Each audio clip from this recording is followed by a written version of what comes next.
Where was it?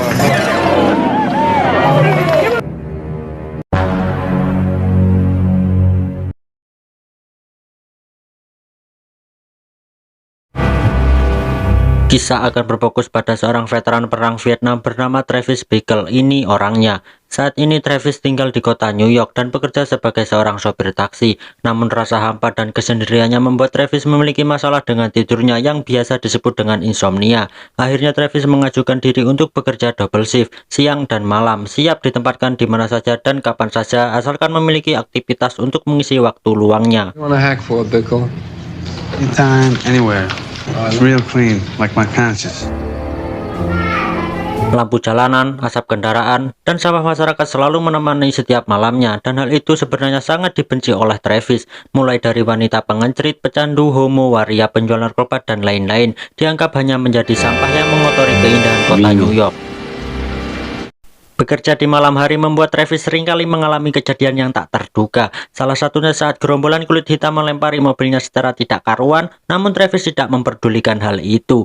Bekerja selama 20 jam per hari ternyata tetap tidak bisa membuat Travis tidur nyenyak, sehingga dirinya pergi ke sebuah bioskop yang memutar film 18 tahun ke atas yang memang biasa dia kunjungi sebelumnya. Yang bioskop seperti itu adalah suatu hal yang lumrah untuk kalangan menengah ke bawah pada masa itu.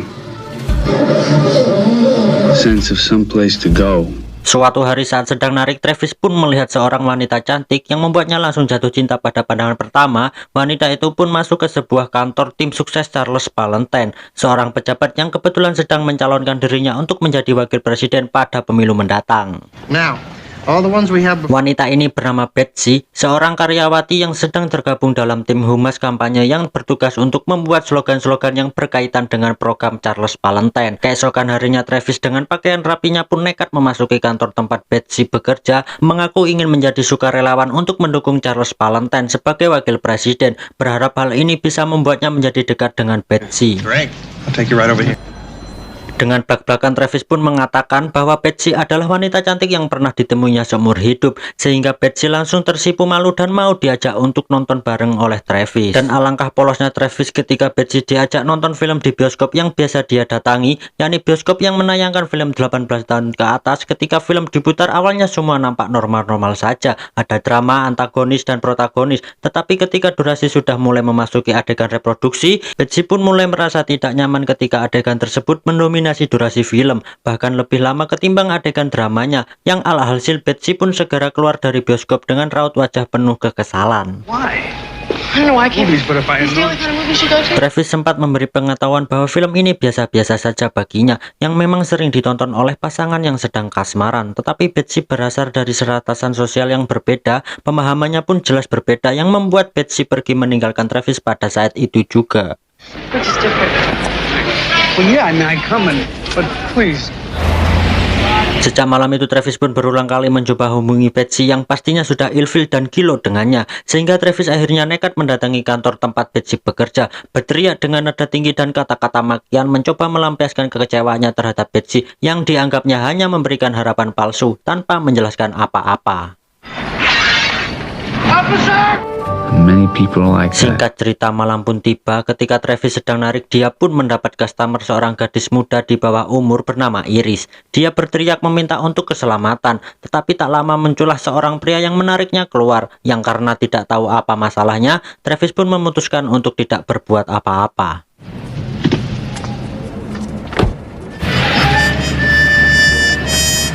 Selanjutnya Travis mendapat seorang pelanggan, seorang pria kantoran yang meminta untuk berhenti tepat di sebuah gedung apartemen. Si pria mengatakan bahwa wanita yang berada di jendela tersebut adalah istrinya yang sedang berselingkuh dengan laki-laki lain, di mana si pria saat ini belum siap untuk menggerbek atau melakukan tindakan. Yang saat waktunya tiba nanti, si pria mengatakan bahwa dirinya akan membunuh mereka berdua menggunakan pistol Magnum kaliber 44.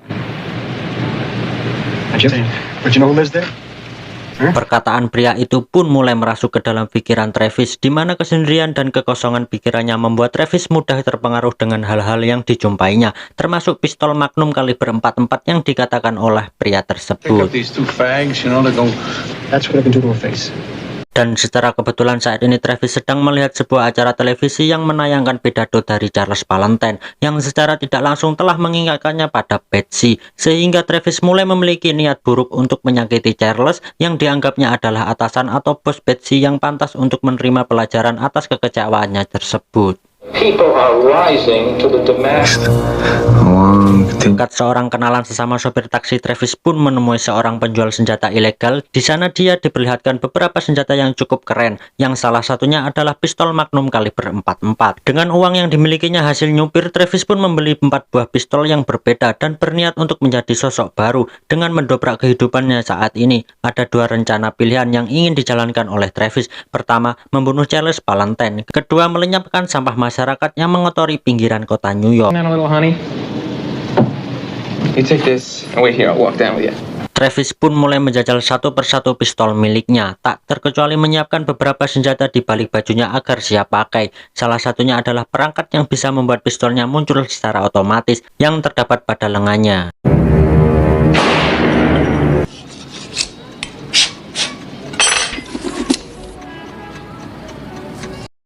Tak hanya itu, Travis dengan sosok baru ini pun mulai rajin berolahraga dan mengurangi makanan-makanan yang tidak sehat, di mana hal ini adalah bentuk perubahannya secara drastis untuk mendobrak batas dan dirinya sendiri yang berbeda dari sebelumnya. Total organization. Every muscle must be tight. Tak cukup dengan senjata dan olahraga, Travis pun berbicara sendiri seolah sedang berbicara dengan orang lain, yang hal ini merupakan untuk pelatihan mental diri sendiri. Travis ingin terlihat sempurna ketika dirinya akan menjalankan aksinya tersebut. You talking to me? Here is. Well, who the hell else are you talking? Talking to me? Suatu hari ketika diadakan kampanye terbuka, Travis pun hadir untuk menjalankan aksinya, membunuh Charles Valentine. Namun karena banyak sekali penjagaan yang tentu saja tidak akan semudah itu membunuh seorang pejabat negara, Travis pun memilih untuk pergi dan gagal menjalankan aksinya pada hari itu. Where do you think you're supposed to get more than back at the headquarters? All the way. Malam harinya ketika Travis sedang berada di swalayan, terjadi sesuatu yang mengejutkan ketika seorang penjahat sedang mencoba merampok uang yang ada di kasir, di mana Travis yang kini selalu membawa pistolnya kemana-mana pun langsung menembak penjahat tersebut dan disuruh segera pergi oleh si kasir yang berterima kasih atas bantuannya tersebut. Go ahead. Hari-hari pun berlalu dengan Travis yang selalu teringat dengan Betsy ketika melihat Charles Valentine. Juga dengan kesendiriannya yang terus membunuhnya membuat Travis semakin dirundung rasa hampa dan tertekan, di mana dia akhirnya memutuskan untuk mencari gadis muda yang ditemuinya pada malam lalu, yakni si Iris yang sempat meminta tolong dari seorang pria yang menariknya keluar dari dalam mobil.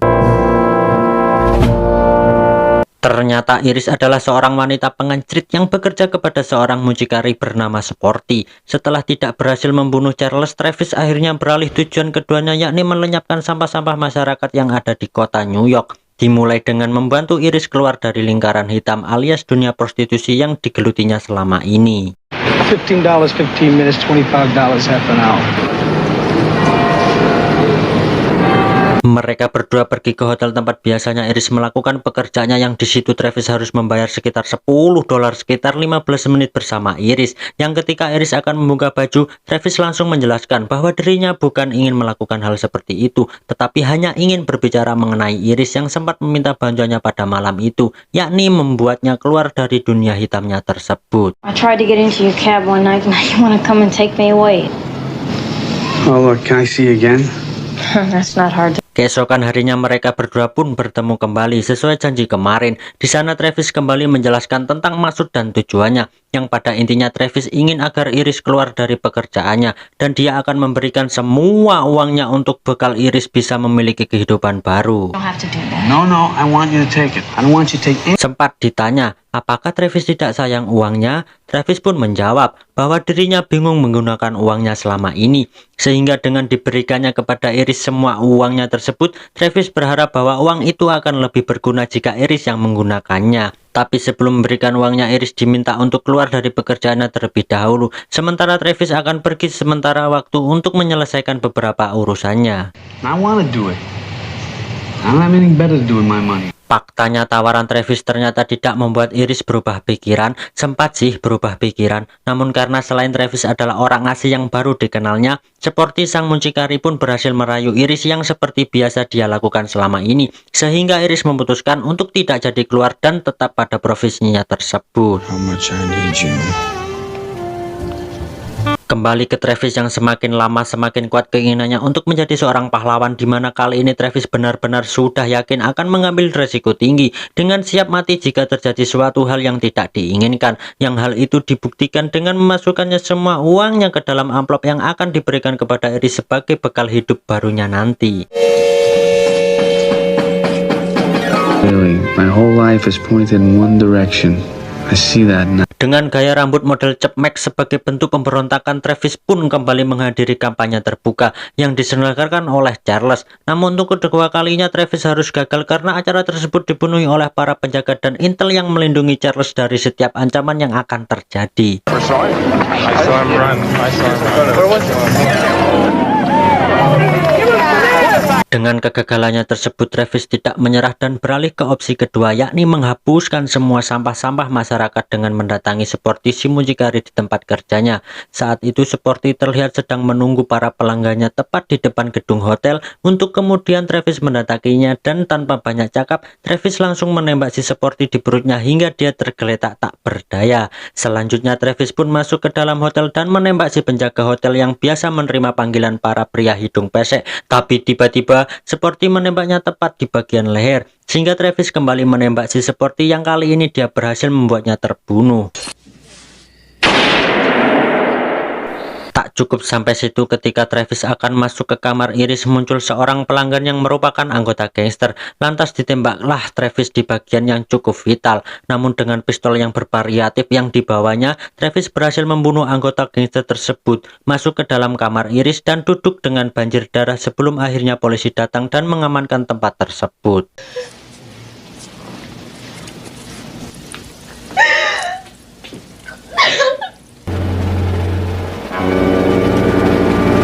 Beberapa waktu setelah kejadian itu, kita akan melihat sebuah koran mengenai aksi heroik yang dilakukan oleh seorang sopir taksi biasa, yakni tentu saja si Travis, yang ternyata aksinya tersebut dinyatakan sebuah aksi kepahlawanan yang dilakukan oleh orang yang bukan siapa-siapa. Bahkan Iris sekarang sudah kembali ke keluarganya dan hidup bahagia berkat bantuan sopir taksi asing yakni Travis. Dan Anda akan sedikit dibuat terkejut saat mengetahui bahwa Travis ternyata masih hidup dan kembali bekerja sebagai seorang sopir taksi. Bekas luka tembakan yang ada pada lehernya menandakan bahwa Travis berhasil selamat dan pelurunya tidak sampai tertembak ke dalam, hanya menyerempet dan menembus sedikit dari kulit lehernya. Your wife. His wife is Miss New Jersey in 1957. Hey Travis, you got a bear.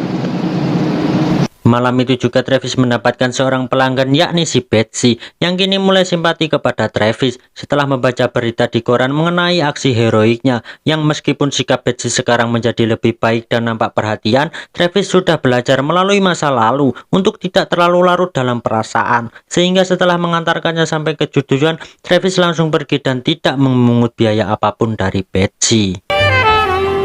Tamat.